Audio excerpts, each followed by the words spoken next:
Coming back from living abroad, it was so great seeing my fellow Americans again, particularly my fellow Los Angelinos in Los Angeles. Everyone was so friendly, so extroverted, and it was just great speaking English to everyone again. That being said, I couldn't help but notice in our conversations how pretty stressed and tense everyone seems. And I'm pretty sure that it kind of comes from the US's hustle culture, as well as our culture of overconsumption and our default of pretty much not living the most healthiest lifestyles.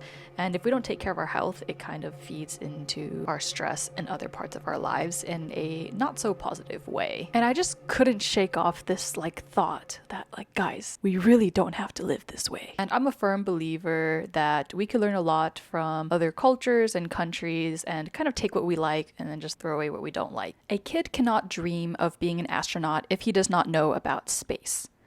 A quote from Trevor Noah from his book Born a Crime: Stories from a South African Childhood. If we apply this quote to our lives, it's ultimately saying that we can't really dream or envision a different way of living unless we know what's out there. And in today's video, I wanted to share 3 times I realized we really don't have to live this way in the US, going over work, lifestyle, and our relationship with health. A lot of it has been influenced from my time abroad, and I have since applied it to how I live my life back here in the US again. First off, while living in Japan, I lived in a pretty small apartment. You can check out a video of what that looks like here. And what I began to realize is I was actually really comfortable living with not a lot of things. I wore about the same 20 outfits throughout the month because I knew that after my time in Japan, I would probably be heading back to the States, so it was better not to buy too many things. The funny thing is, a lot of people think that simple, somewhat minimalistic living came from Japan, which is true in that there is a traditional culture tied to that, and that was kind of the inspiration for the Marie Kondo method that was popular a few years back. But you actually have to understand that aside from a traditional culture or value, the everyday people still in Japan still live the same as Americans. It's pretty much like you buy as much things that fit within your limited space. In the case of Japan, you have a pretty small limited space, so you have to be really selective and minimalist about what you decide to buy to fit into your apartment. But I guarantee you, if you give them a house, you'll see that a lot of the houses look kind of like Studio Ghibli houses, filled with many knickknacks and things, because they are also well known to being collectors who preserve things for many, many years. And that's actually originally why the Marie Kondo method came about, was to help people declutter their lives because they had too much clutter. And then that was then brought to the US and popular in the US because what do you know? We also have an issue with a lot of clutter. The difference I did find though was that Japan had a really good and vibrant second-hand economy versus in the US, it's kind of not as big. So yeah, if you're ever feeling overwhelmed with the amount of stuff you have, literally just adopt a somewhat minimalistic, essentialist approach. And coming back with this perspective that I really don't need a lot to be happy has really changed the way I shop in the US. I started to notice how much marketing was just constantly shoved down my throat every day, and how they would create these problems for me to buy a product to solve that problem when there was actually no problem to begin with. And you're a lot more susceptible to this type of marketing if you have vulnerabilities, if you feel unhappy or dissatisfied, which, let's be real, a lot of people in the US are right now. And so the best thing we can do to actually protect ourselves from this type of marketing and overconsumption that really doesn't place us in good financial positioning for our life is to really focus on cultivating a very happy and content point of view to our current lives and what we have now. And doing that, I feel a lot happier. Yes, I feel more at peace. Not much change, except for the fact that my mentality just changed over time thanks to have experienced living a very simple lifestyle in Japan. And if you would also like to start your more simple living journey, then I recommend doing some decluttering with the KonMari method by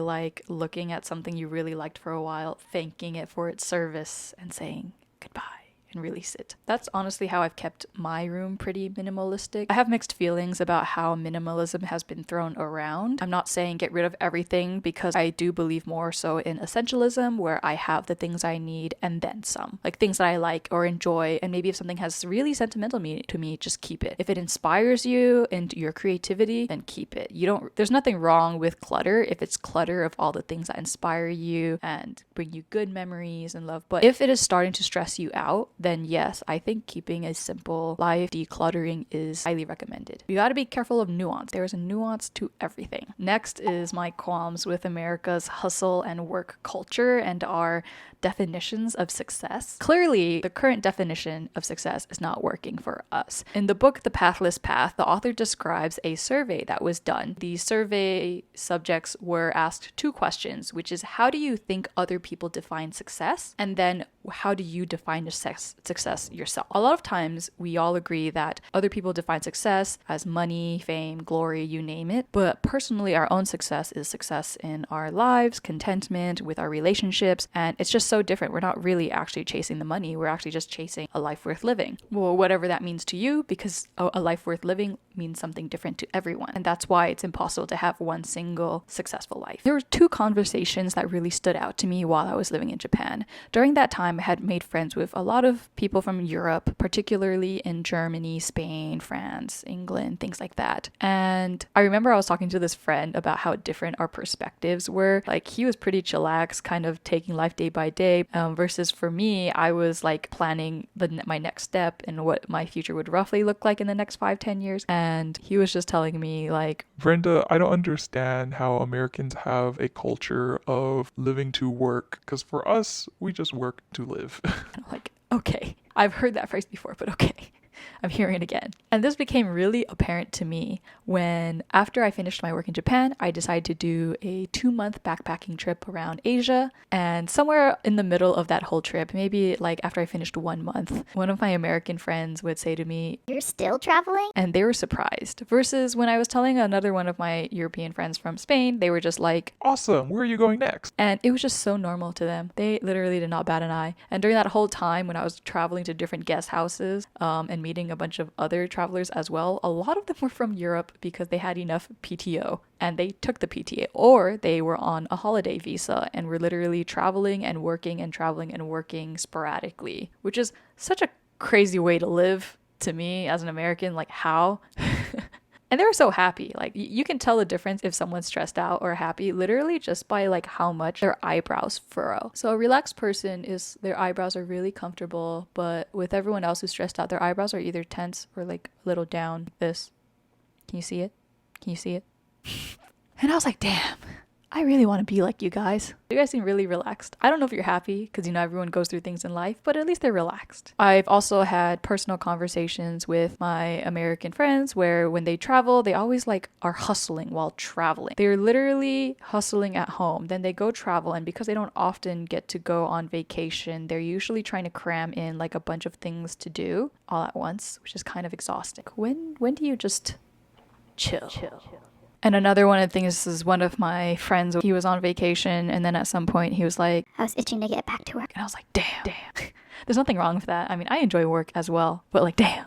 Can we really, really relax? Are we ever relaxed on vacation? As a recovering overachiever, nowadays I've been trying to integrate more work and play into my life, more work, play, and relaxation, and not just so much work. Lastly, what's really changed my perspective on health is that while I was living in Japan, there was so much walkability, there was easy and affordable access to healthy food options, and so much so that actually when I first arrived in Japan, my annual health checkup first said that I had a bit of high cholesterol and a bit pre-diabetic. But then after living in Japan for a whole year, my health reports came back saying that I was completely healthy and within normal range all across the board. I literally scored like an A on that whole like medical report card. But it was so effortless because of the walkability and because of the food and the food portions. And the thing about food portions is that the food portions are small, and then if you want to eat more, you add on to it. It's kind of part of the Japanese culture of mottainai, which is like not to create unnecessary waste. It would be a waste to throw away food, for example. And then the other culture that they have, which is hachi hachi bunme, which is kind of like only to eat until you are 80% full or satisfied. There's no need to eat until you're completely full. And what's amazing is this is like a huge contrast to what I was used to in the US. One, we didn't get to walk a lot, which was actually really good to my mental health, I found out. and how I've tried to sort of maintain that kind of healthy lifestyle I had in Japan in the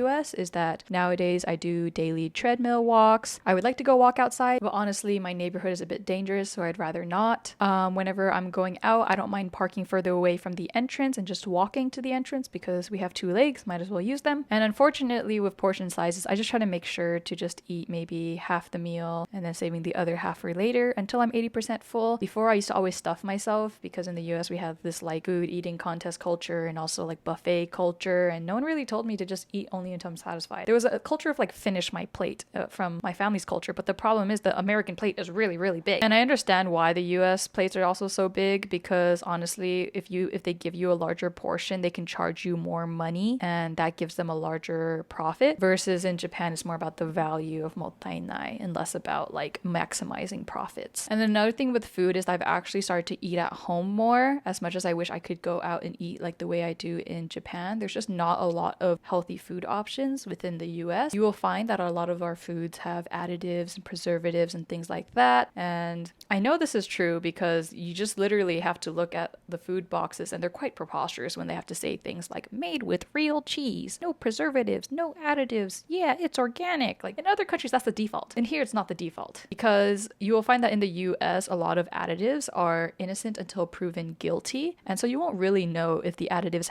are causing a health issue until maybe 30, 40 years down the line when someone does research and finds out maybe it causes cancer or something. And also it's kind of strange that in the US we have a growing like gut health industry where people literally need to do things to fix their gut health. I myself have IBS, irritable bowel syndrome, so I know what this is like. Prior to going to Japan, my stomach was always bloated. There would always be like a stomach ache. I would always feel slightly uncomfortable, and it wasn't until Japan that I realized my stomach could feel nothing normal. I didn't even know what normal felt like until I went there, because I would never feel sluggish after eating food in Japan. My stomach was never hurt, never bloated, never irritated. It was calm. And I have a whole separate video talking about it on my channel. Like I already suspected it, but it really just hammered in and convinced me that I cannot be eating too much of the American food. So I try to cook whole foods at home. Of course, I still got to eat once in a while. Like my standards have increased.